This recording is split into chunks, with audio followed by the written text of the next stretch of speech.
Welcome to Not Milk Never Milk. Subscribe if you're lactose intolerant. In this video, I will show how to make your own Kombucha Scoby, updated. Mix strong sweet tea with starter kombucha, pour into a wide glass jar, and cover with breathable cloth. Keep the jar warm and undisturbed for several days to 2 weeks while a Scoby forms on the surface. Check daily for signs of growth and avoid contamination by washing hands and using clean utensils throughout the process. Gather your ingredients and tools in advance so the process flows smoothly. Brew strong black or green tea, dissolve the sugar, and cool to room temperature before adding the starter. Use a clear glass jar so you can monitor progress without disturbing the brew.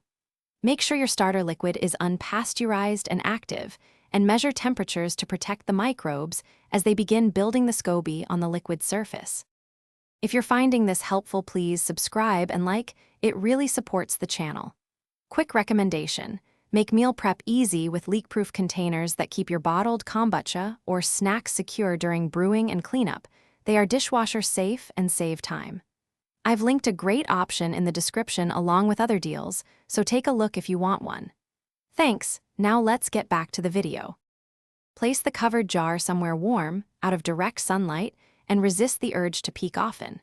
A consistent temperature around 70 degrees F to 80 degrees F helps the Scoby form evenly. Colder conditions slow growth. Check only briefly for signs like a thin membrane forming, bubbles, and a mild tangy smell. If you see mold, discard everything and start over. With patience, a healthy Scoby will thicken and be ready for your second ferment. Thanks for watching. If this was helpful, leave a like and consider subscribing. See you next time.